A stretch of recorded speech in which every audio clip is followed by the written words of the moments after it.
Assalamualaikum warahmatullahi wabarakatuh.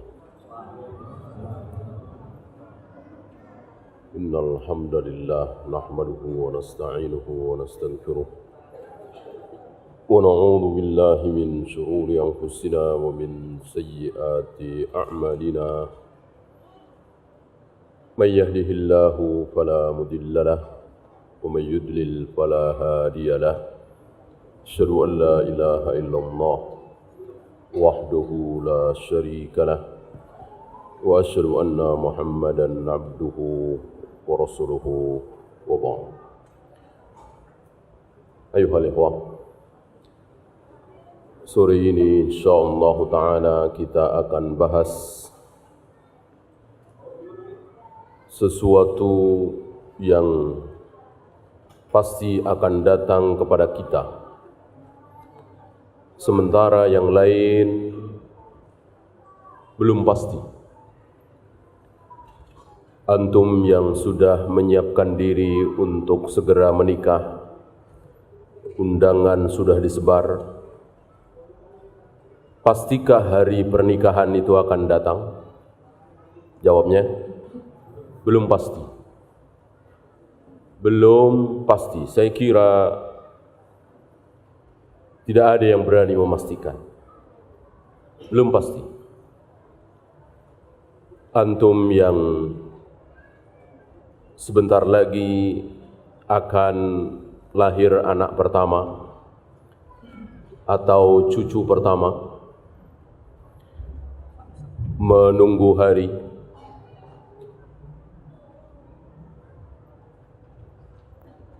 ini pun sama, tidak pasti. Ya. Dan seterusnya. Segala sesuatu yang selama ini kita persiapkan dengan matang, dengan baik. Bahkan kita curahkan seluruh perhatian kita untuk hal tersebut. Tentang skripsi, tentang proyek, tentang dagangan, dan seterusnya. Padahal itu bisa datang dan bisa tidak.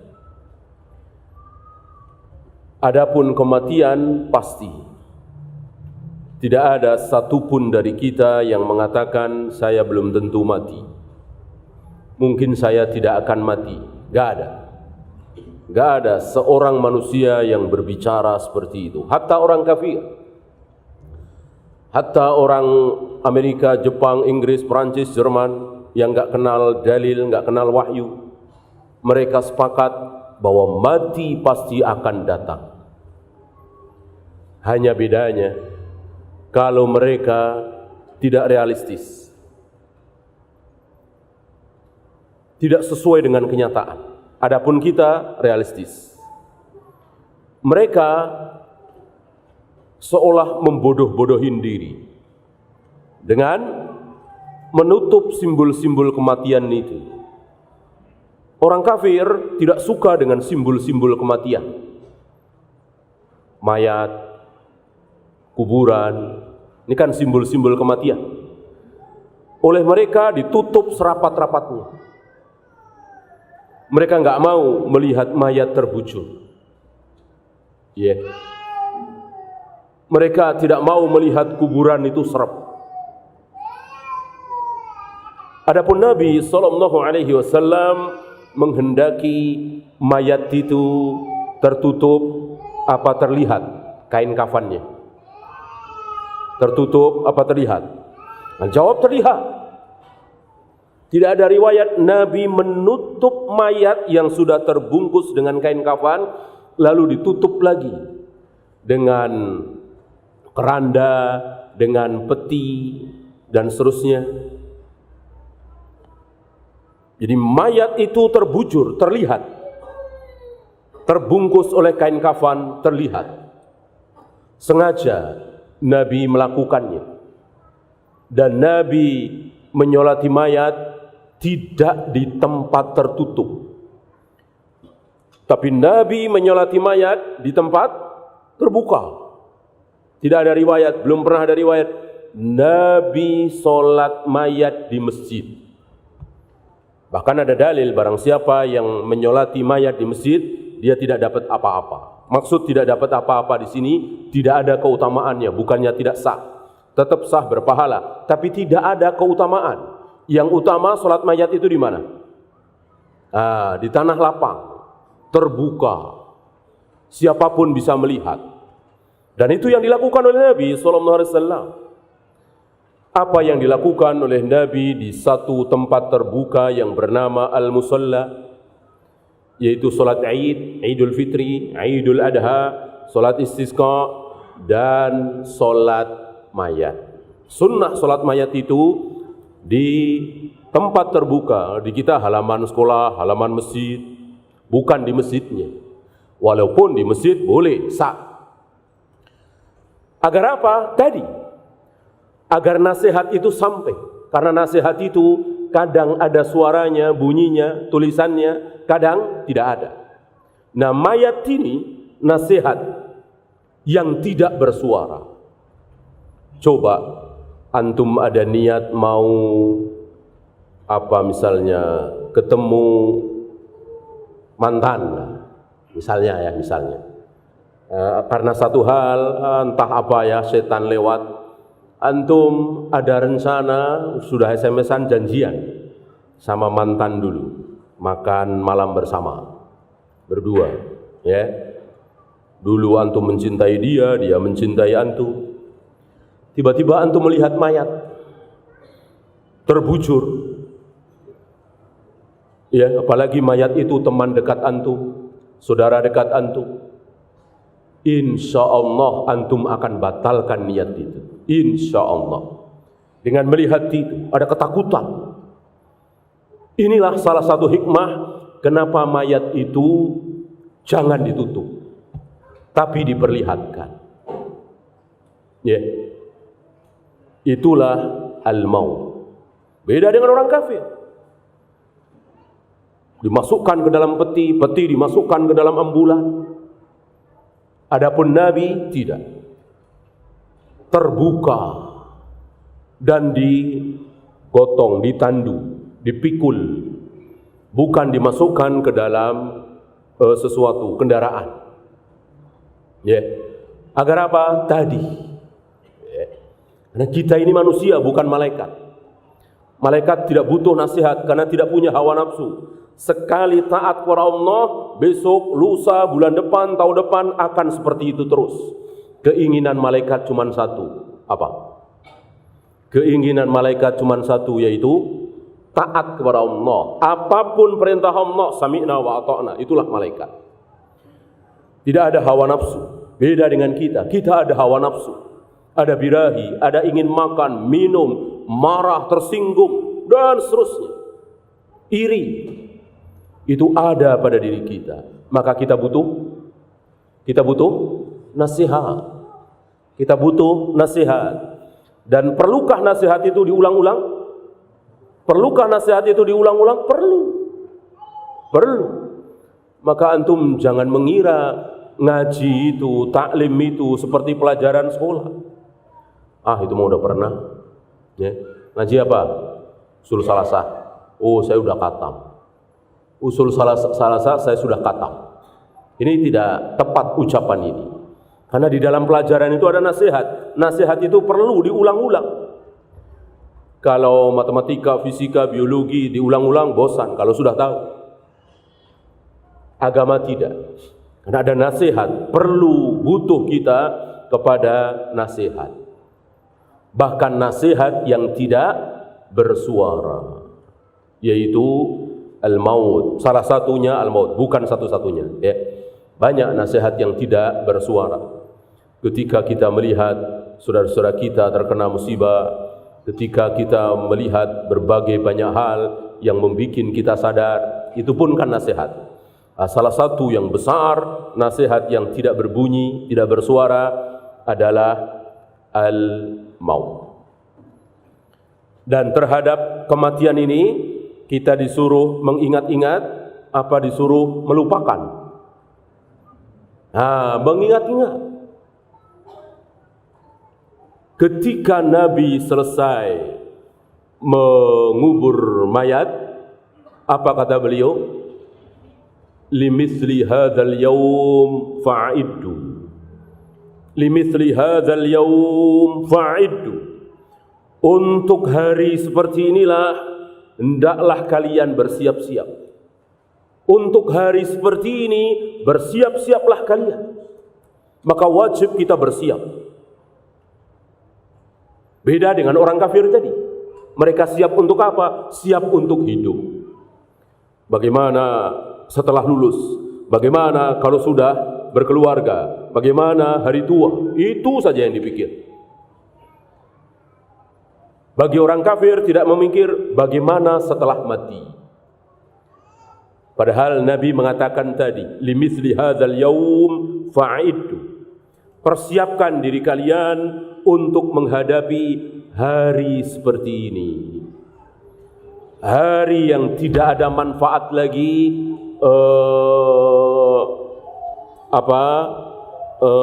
harta, anak-anak, sudah tidak ada manfaat lagi.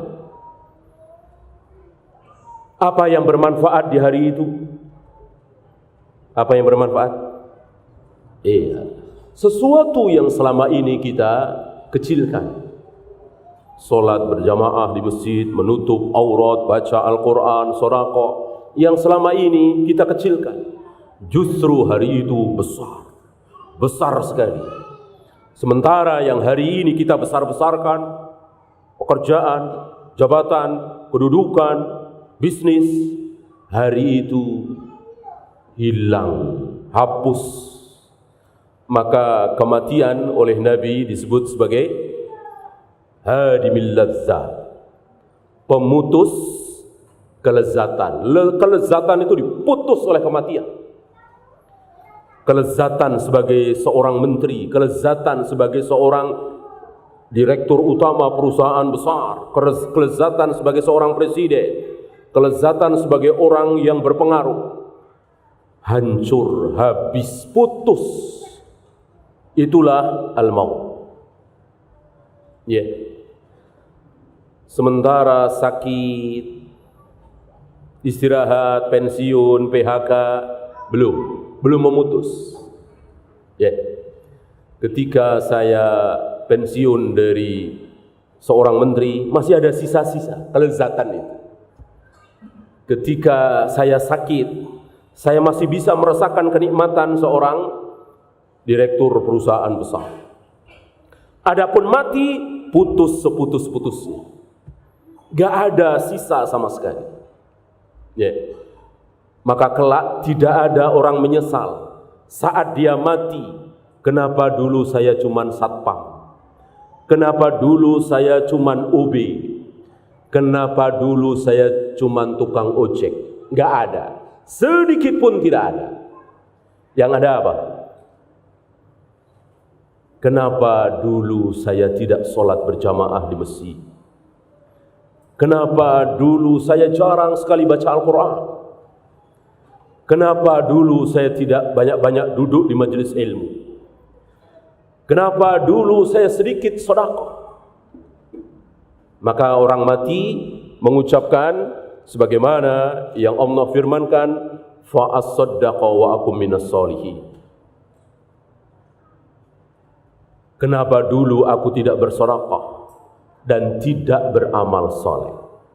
Itu ucapan seorang manusia yang sudah di alam kubur. Dan adakah gunanya? Tidak ada. Tidak ada. Yang ada gunanya sekarang. Sekarang masih ada gunanya. Ketika kita menyesal selama ini, sering meninggalkan sholat berjamaah, jarang baca Al-Quran, sedikit sedekah, sekarang masih ada waktu. Dan ini gunanya nasihat. Pembahasan kita insya Allah kita awali dengan bagaimana berhadapan dengan orang mati. Bukan bagaimana menghadapi kematian dulu. Sebab ini akan bergantung dengan amal kita. Kita awali dengan bagaimana kita berhadapan dengan orang yang sedang sakaratul maut.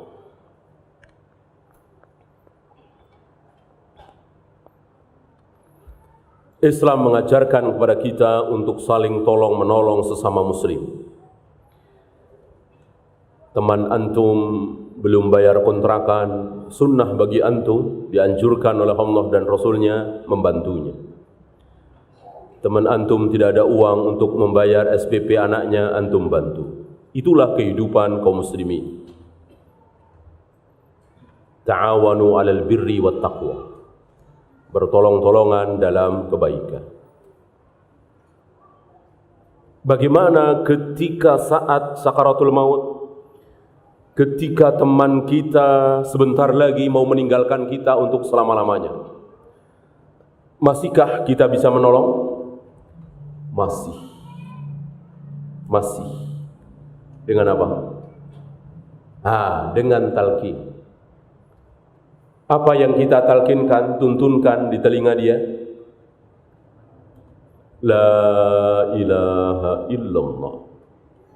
Man akhiru kalamihi la ilaha illallah dakhalal jannah. Barang siapa yang akhir ucapannya di dunia la ilaha illallah, dijamin masuk surga. Kita bantu saudara kita agar dia masuk surga. Kita tuntun dengan la ilaha illallah. Kenapa? Lemah dia. Jika ada yang membisikkan kalimat-kalimat lain, mungkin akan ditirukan. Lemah. Maka bisikkan kalimat ini, la ilaha illallah. Jangan yang lain. Jangan subhanallah, la ilaha illallah, Allahu akbar. Ini la ilaha illallah, sabda Nabi SAW. Jangan yang lain. Dan hentikan talqin kita setelah dia mengucapkan la ilaha illallah. Sudah. Kita berharap mudah-mudahan ini kalimat terakhir. Maka jangan diajak ngobrol lagi. Jangan ditanya-tanya. Ya. Ngomong-ngomong simpenan antum dulu taruh di mana? Oh, di bawah bantal. Mati. Bantal kalimat terakhir, ya kan? Bukan la ilaha illallah. Maka kalau sudah terdengar la ilaha illallah, selesai. Jangan ditanya-tanya, jangan diajak ngobrol. Ya. Bagaimana kalau ternyata nggak jadi mati? Udah la ilaha illallah. Habis itu melek, habis itu duduk, habis itu ambil minum sendiri, segar bugar. Padahal sudah talqin la ilaha illallah. Gimana itu? Ya nggak apa-apa. Emang kenapa? Emang masalah? Ya nggak ada masalah. Ya alhamdulillah, hidup lagi, bisa sholat lagi, bisa baca Al-Quran lagi. Nggak masalah. Maka jangan takut-takut mentalkin. Kan ada syubhat, ente main talqin aja, emang ente tahu kalau dia mau mati? Iya ya. Nah, ini kena subhat ini. Ya, untuk mentalkin nggak harus tahu, nggak ada yang tahu. Siapa yang tahu bahwa orang pasti akan mati? Nggak ada yang tahu. Maka talqin saja la ilaha illallah. Akhirnya hidup lagi, nggak masalah. Alhamdulillah. Antum sebagai keluarga juga tidak boleh tersinggung. Ente talqin ibu saya, berarti ente ngarepin ibu saya mati. Nah, nggak boleh kalimat seperti itu, nggak boleh. Siapapun bisa mati, bisa sembuh. Kita harus terima kenyataan ini. Maka nggak boleh pakai perasaan. Tidak boleh, hukum harus dijalankan dan jangan memakai perasaan. Kan banyak yang pakai perasaan. Kan kuburan bapak kita masih basah. Masuk kita sudah ngomongin warisan. Kan sering kita dengar. Betul kalimat ini? Salah besar. Apa kata Allah? Min ba'di wasiyatin yusa biha au dain. Bagikan warisan setelah apa? Setelah hutang-hutang mayat dilunasi dari harta mayat, dan setelah wasiat-wasiat ditunaikan, segera bagi harta waris walaupun sehari setelahnya, 2 hari setelahnya, nggak masalah. Dan itu perintah Al-Quran. Maka nggak ada pantas nggak pantas, sopan nggak sopan. Ini hukum Allah, ini Al-Quran. Surat An-Nisa ayat 11-12. Ya, mimba di wasiyatin yusobiha audai. Begitu juga ini. Maka jangan pakai perasaan, pakailah ilmu, pakailah dalil. Dan itulah seorang muslim memakai dalil, bukan memakai perasaan. Ya.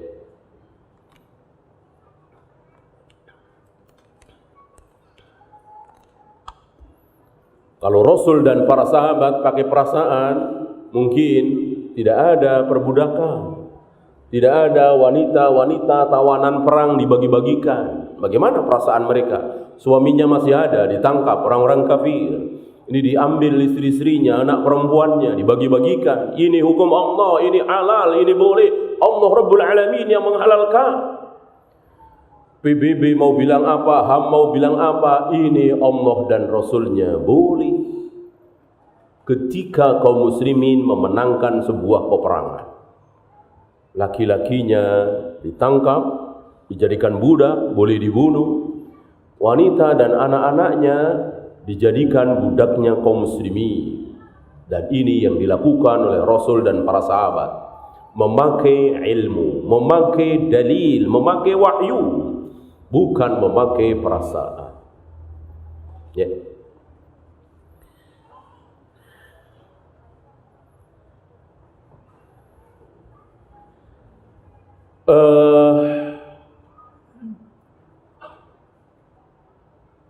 Bagaimana ketika kita yang mati, maka kita hanya bisa berharap bahwa kita berada dalam perasaan senang. Tentu ini tidak bisa direkayasa. Ya. Karena orang menjelang mati bisa senang luar biasa, bisa ketakutan luar biasa. Dan inilah yang dimaksud sabda Nabi sallallahu alaihi wasallam, laqad tala syauqul abrari ila Allah. Orang-orang baik ini rindu ingin bertemu dengan Allah, maka Allah pun rindu ingin bertemu dengan Dia.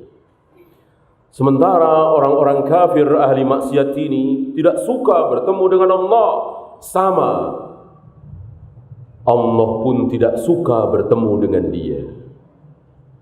Hadis ini sempat ada syubhat di hati Aisyah. Maka Aisyah bertanya kepada Nabi, "Ya Rasul, bukankah kita semua enggak mau mati? Bukankah kita semua benci mati? Bukankah kita semua tidak mau bertemu dengan Allah? Tidak mau mati kan tidak bertemu dengan Allah. Kok kalau kita enggak mau bertemu dengan Allah, Allah juga enggak mau, enggak sudi bertemu dengan kita. Kita disuruh rindu bertemu dengan Allah, padahal kita kan tidak berharap mati. Kita semua ingin terus hidup dan kita enggak boleh berharap kematian. Berarti ada syubhat kan? Enggak paham. Aisyah tidak paham terhadap hadis ini. Maka Nabi buang syubhat yang ada di kepala Aisyah. Nabi jelaskan bahwa yang dimaksud adalah sakaratul maut. Yang dimaksud adalah dalam keadaan sakaratul maut. Bukan sekarang ini. Sekarang ini tidak ada dari kita yang ingin bertemu dengan Allah, karena bertemu dengan Allah adalah mati. Gitu. Yang dimaksud oleh Nabi saat sakaratul maut. Ketika kita saat sakaratul maut, lalu kita ingin cepat-cepat bertemu dengan Allah, maka detik itu Allah lebih rindu lagi, ingin cepat-cepat ketemu dengan kita. Sebaliknya, ketika kita tidak suka bertemu dengan Allah, Allah tidak suka, Allah tidak sudi bertemu dengan Dia. Ya, dan sekali lagi, ini tidak bisa direkayasa. Ya. Karena apa? Karena kematian ini yang sudah ditulis oleh Allah, Allah menulis setelah kematian itu. Bahkan detik-detik kematian itu, seperti apa sakitnya, 500 kali sabetan pedang, dan itu akan dirasakan, dan itu bisa menghapus dosa-dosa seorang muslim. Allah senang bertemu dengan seorang muslim dalam keadaan si muslim ini tanpa dosa. Maunya Allah begitu. Tapi si muslim ini ternyata masih ada dosanya. Mungkin pernah ninggalin sholat, mungkin pernah minum khamar, mungkin pernah berjudi. Allah ingin si muslim ini hapus dosanya. Sementara sebentar lagi dia mati. Sementara tidak sempat memperbaiki diri. Maka Allah hapuskan dosanya dengan sakitnya sakaratul maut. Dengan sakitnya sakaratul maut. Tapi kan sebentar. Sakaratul maut mungkin setengah hari, mungkin 2 jam, mungkin 1 jam, mungkin 5 menit. Hanya Allah yang tahu. Daripada siksa yang panjang di alam barzakh misalnya, di neraka, waliyadzubillah. Ya. Pasti akan dirasakan. Inna lil mauti saqara, inna lil mauti saqara. Sesungguhnya semua kematian itu ada sakaratul mautnya, ada sekaratnya. Termasuk Nabi sallallahu alaihi wasallam. Ya. Hanya Nabi diberi pilihan. Seluruh para nabi dan rasul diberi pilihan. Bukan hanya diberi tahu, tapi satu lagi diberi pilihan. Cuman pilihan kedua ini terserah Allah, bukan terserah Nabi itu. Datang malaikat maut, ya Rasul, aku diutus untuk mencabut nyawamu. Lalu malaikat maut ini sekaligus memberikan pilihan kedua. Mau sekarang atau nanti. Nantinya ini terserah Allah, bukan terserah Nabi yang bersangkutan. Ya, antum masih ingat hadis Nabi Musa yang disuruh menempelkan telapak tangannya di seekor sapi lembu, 1 bulu 1 tahun. Rasulullah SAW lebih dahsyat lagi, lebih lama lagi. Berapa? Hari ini kalau beliau mau pilih pilihan kedua, hari ini beliau masih hidup. Beliau akan meninggal bersama umat beliau yang terakhir. Itu kalau beliau mau pilih pilihan kedua. Oleh karena itu, ketika beliau di akhir hayat beliau, kata-kata akhir beliau apa? Yang tercatat oleh Aisyah. Karena yang menunggui kematian beliau adalah Aisyah. Apa yang direkam oleh Aisyah dari mulut Nabi terakhir kalinya,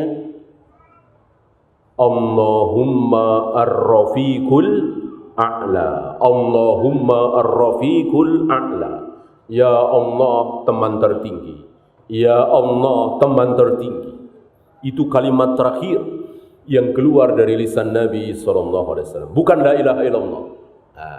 Ini ada tambahan ilmu. Beliau tidak mengucapkan la ilaha illallah dengan lisannya. Tidak, tapi dengan hatinya. Ya. Apa maksud beliau dengan ucapan itu? Beliau memilih pilihan pertama. Beliau tidak memilih pilihan kedua. Seandainya beliau pilih pilihan kedua, insya Allah hari ini beliau masih hidup. Beliau pilih pilihan pertama. Tidak menyenangkan beliau lama-lama di dunia ini. Setelah wahyu terakhir turun, sudah tidak ada wahyu lagi, selesai tugas beliau. Maka tidak lama dari itu beliau wafat. Ya.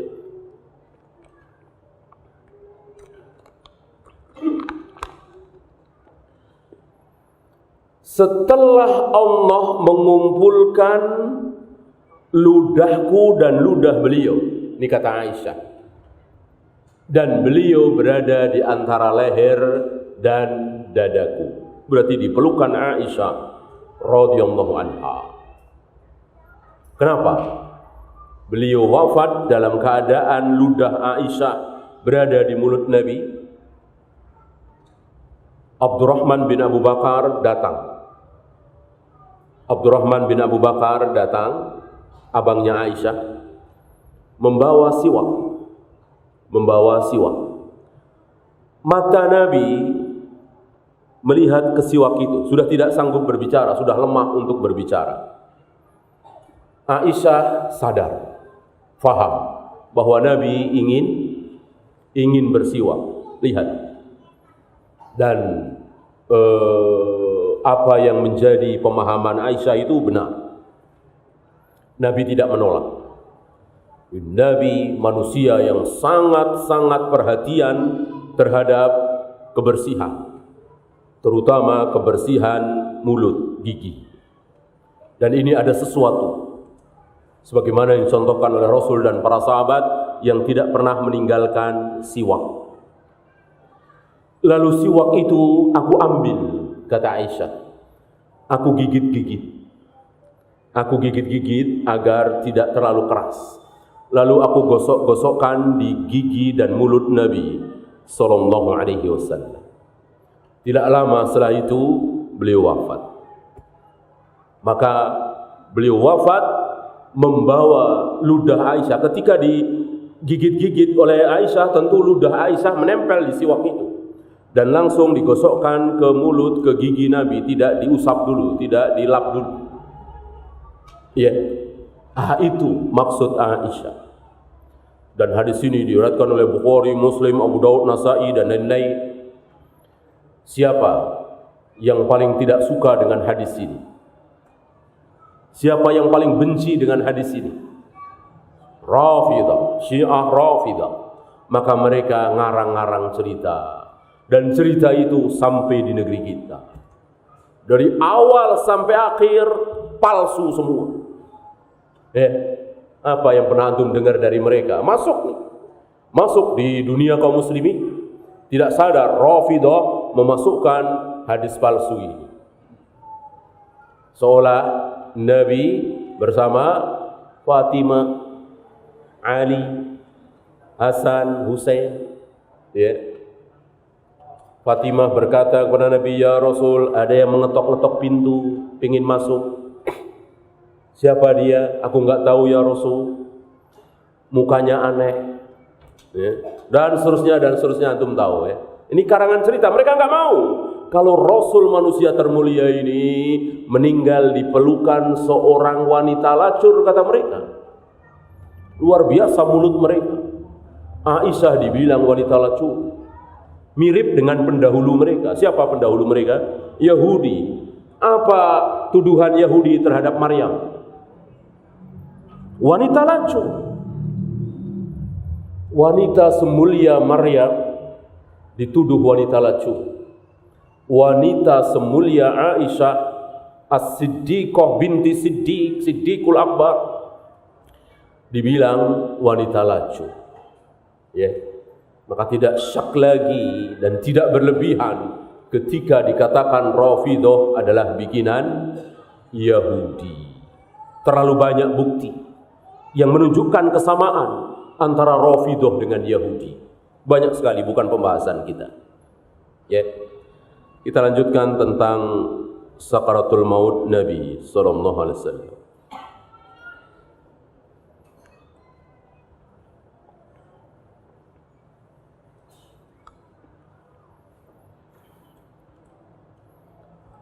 Ada kisah yang unik tentang kematian Nabi Adam.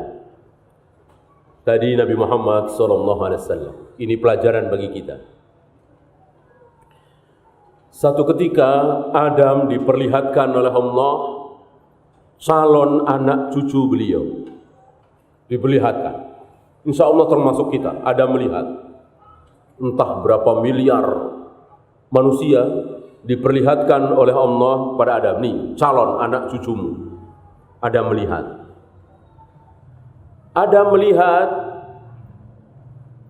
seorang yang wajahnya berseri-seri.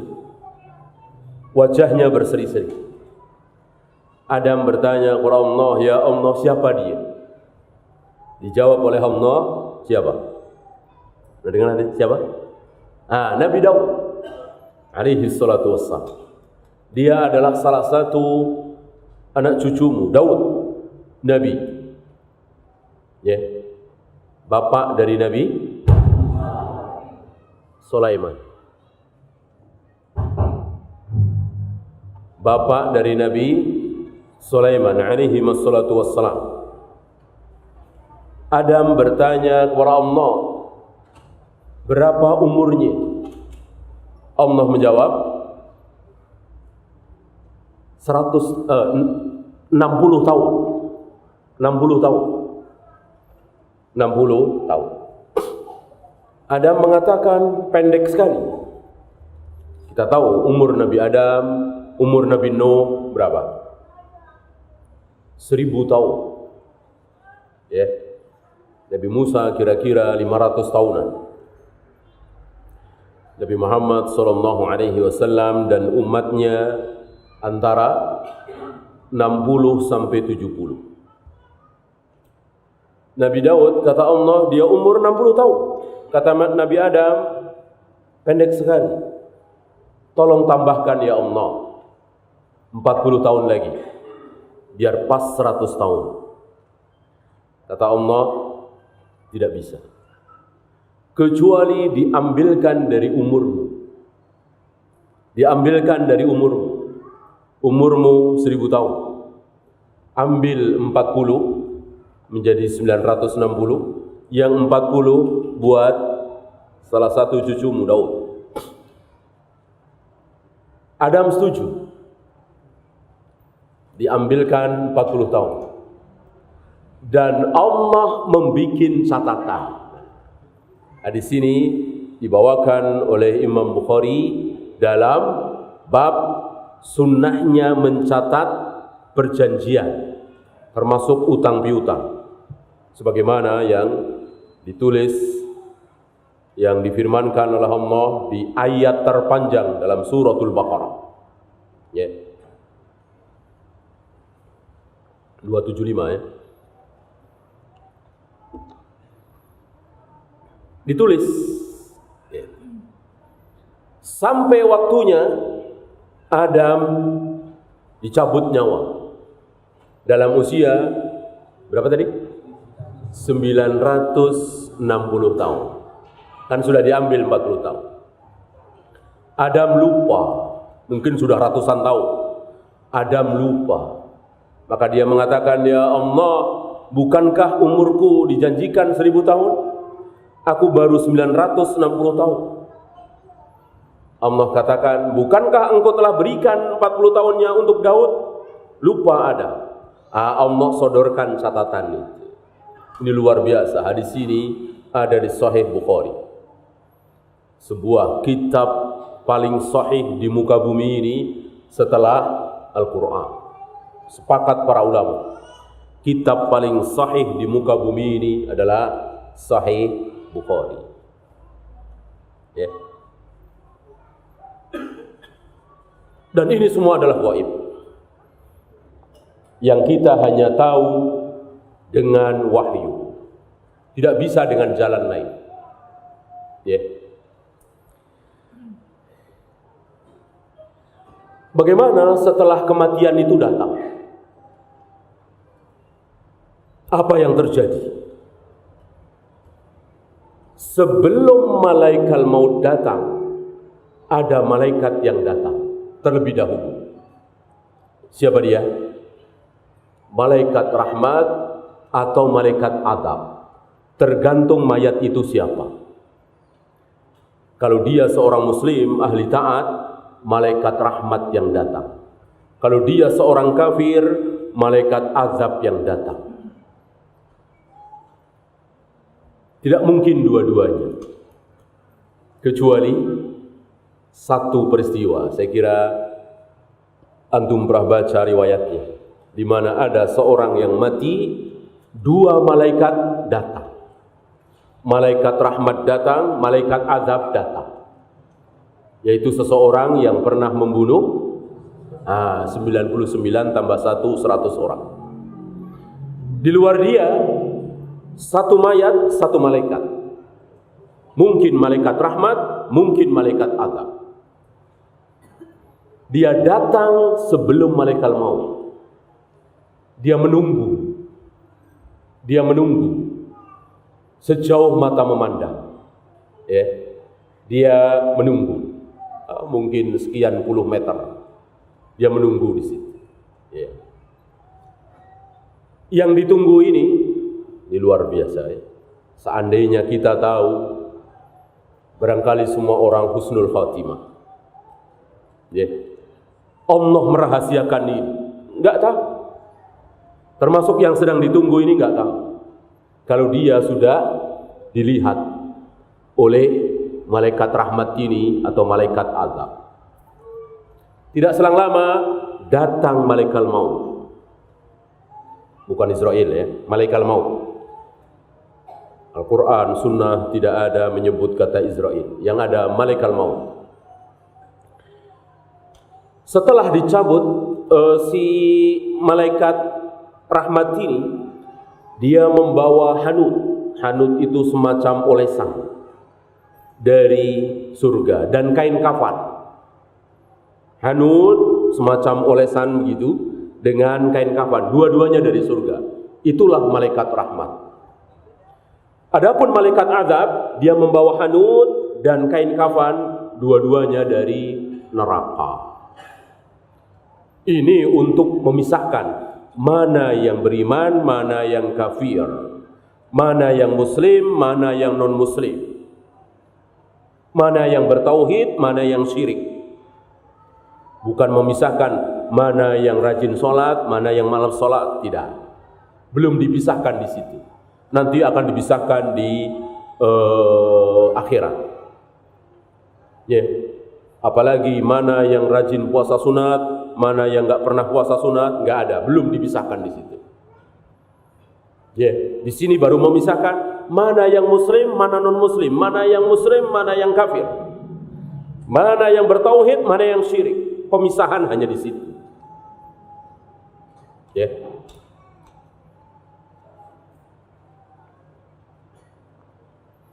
Ketika malaikat maut mencabut nyawa tersebut, tidak dibiarkan sekejap mata.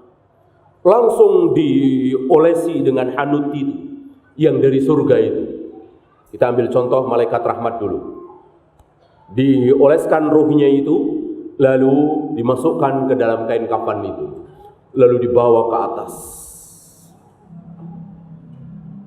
Setiap kali melewati malaikat yang ada di langit, para malaikat bertanya, ini ruh siapa? Wangi sekali. Dijawab oleh malaikat rahmat ini ruhnya Fulan bin Fulan. Kita berharap saat nama kita disebut, maka kita sedang digenggam oleh malaikat rahmat. Disebut nama yang terbaik, Fulan bin Fulan. Terus dibukakan pintu langit. Pertama, kedua, terus ketiga, sampai ke Illiyin. Ini malaikat rahmat. Ini ruhnya orang yang beriman. Sekali lagi belum dibahas apakah dia sholat berjamaah di masjid, apakah dia puasa Ramadan atau tidak, apakah dia tidak pernah berjudi, apa pernah berjudi, enggak. Ini baru tauhid, syirik, hak, batil, muslim, kafir. Bagaimana jika yang mati ini seorang kafir, maka yang menunggu adalah malaikat azab.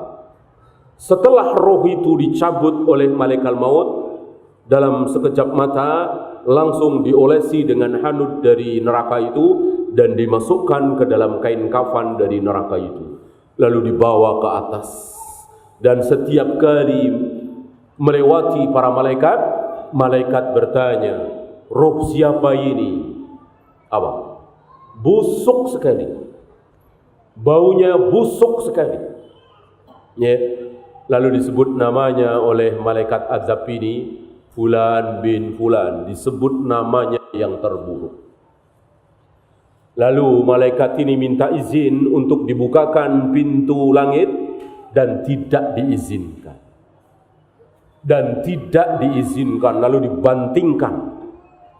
dibantingkan ke bumi dan dimasukkan ke dalam jasadnya di alam kubur dan siap disiksa. Karena dia tidak mungkin bisa menjawab 3 pertanyaan itu. Ya. Apa 3 pertanyaan di alam kubur? Man rabbuka? Yang kedua, wa man nabiyuka? Yang terakhir, wa madinuka. Ya. Ketika ada pertanyaan man rabbuka, siapa Rabbmu? Jawabnya Allah. Ketika ada pertanyaan wa man nabiyuka, apa jawabnya? Nabi Muhammad sallallahu alaihi wasallam. Atau di ayat lain dikatakan siapa orang ini, ditampakkan. Dijawab dia adalah Rasulullah sallallahu alaihi wasallam. Yang ketiga, apa agamamu? Madinuka, Islam. Sudah hafalan tuh? Perlukah ngafalin? Tidak perlu. Siapa yang beriman, siapa yang muslim, pasti dia bisa menjawab. Siapa yang kafir, siapa yang Kristen, Buddha, Hindu, Konghucu, nggak mungkin bisa jawab, walaupun sudah ngapalin. Misalnya, taruhlah dia Kristen, tapi dia jaga-jaga. Ya, dia punya teman muslim. Ini pertanyaan kalau udah jaga-jaga aja dah, apalin, pasti nggak bisa jawab. Pasti nggak bisa. Allah akan bikin dia nggak bisa jawab. Ya, tidak bertauhid. Yang bisa menjawab 3 pertanyaan itu hanya orang yang bertauhid. Walaupun dia tidak hafal satu persatu bahasa Arabnya dan seterusnya, yang penting dia bertauhid. Nah, disinilah muncul 3 yang utama. Kita pelajari siapa Allah itu. Kan tidak cukup Allah adalah Tuhan kita. Selesai? Tidak selesai. Kalau orang mengatakan Allah adalah Tuhan kami, Abu Jahal Abu Lahab bilang apa? Abu Jahal Abu Lahab, Allah itu siapa? Kata Abu Jahal Abu Lahab, Allah itu siapa? Allah Tuhan kami, Allahu Rabbuna. Ucapan Abu Jahal Abu Lahab tidak cukup. Allah Tuhan kami, titik, tidak. Kalau sampai di situ, Abu Jahal Abu Lahab beriman, bertauhid. Memang bertauhid, tapi sekedar tauhid, rububiyah, uluhiyahnya belum, asma wa sifatnya apalagi. Baru rububiyah umumnya manusia bertauhid rububiyah bahwa Tuhan itu ada, Tuhan itu Allah. Belum. Ya. Harus lebih lanjut. Allah itu yang mana, siapa, yang ada di mana, yang dibenci oleh Allah apa, yang disukai oleh Allah apa. Ya. Maka ada rububiyah, ada uluhiyah, ada asma wa sifat. Bukan hanya rububiyah. Ya. Maka tampillah para ulama membahas 3 hal itu. Siapa Allah, siapa Rasulullah, dan bagaimana Islam ini. Ya.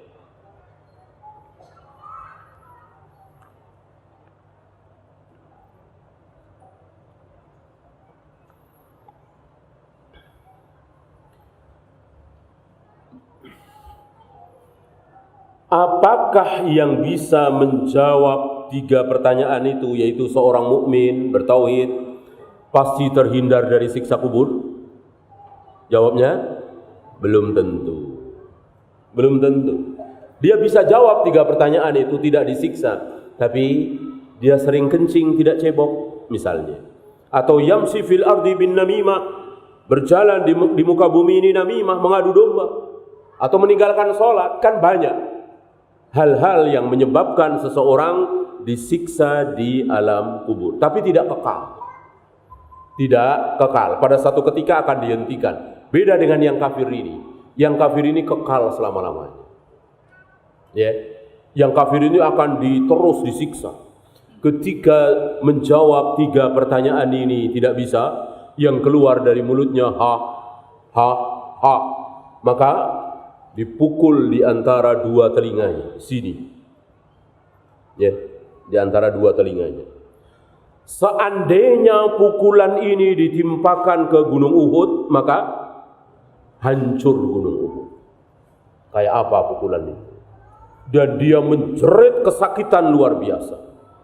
Dan semua yang ada di situ mendengar jeritan ini kecuali as-saqalain, manusia dan jin. Selain manusia dan jin mendengar jeritan ini. Sabda Nabi SAW yang tidak patut kita ragukan dan tidak perlu dibuktikan. Oh, berarti ayam, kucing dengar juga? Iya, menurut dalil ini. Ya, coba kita lihat reaksinya. Kucing, ayam taruh di atas kuburan orang kafir. Oh, diem aja. Nah, ini berarti ragu dengan sabda Nabi. Enggak usah lah dibuktikan seperti itu. Jangan seperti orang kafir Yahudi seperti itu. Orang kafir Yahudi seperti itu. Apa seolah harus masuk akal, harus masuk logika, harus bisa dibuktikan. Para sahabat tidak. Para sahabat kalau sudah yakin ini datang dari Allah, ini wahyu, ini datang keluar dari mulut Nabi, mereka gigit dengan gigi geraham. Enggak perlu bukti. Yang ada malah mengamalkan. Ya. Masih ingat ketika Umar mendapatkan 2 gelang dari Romawi. Yang dicari-cari siapa? Surakoh. Karena Surakoh dijanjikan oleh Nabi akan mendapatkan gelang dari Romawi. Ya. Artinya Umar mengamalkan apa yang diramalkan, dinubuatkan oleh Nabi sallallahu alaihi wasallam. Ya. Adakah yang bisa menunda kematian? Adakah yang bisa menunda kematian? Jawabnya ada. Ada. Apa? Silaturahim. Sabda Nabi SAW. Dan itu ditulis oleh Allah. Ketika kita berumur 4 bulan di perut ibu kita, ditulis segala hal yang akan kita alami di muka bumi. Salah satu yang Allah perintahkan tulis adalah, misalnya, tulis umurnya 60 tahun. Tapi kalau dia menyambung silaturahim, panjangkan jadi 70 tahun. Nah, itu ada. Ada.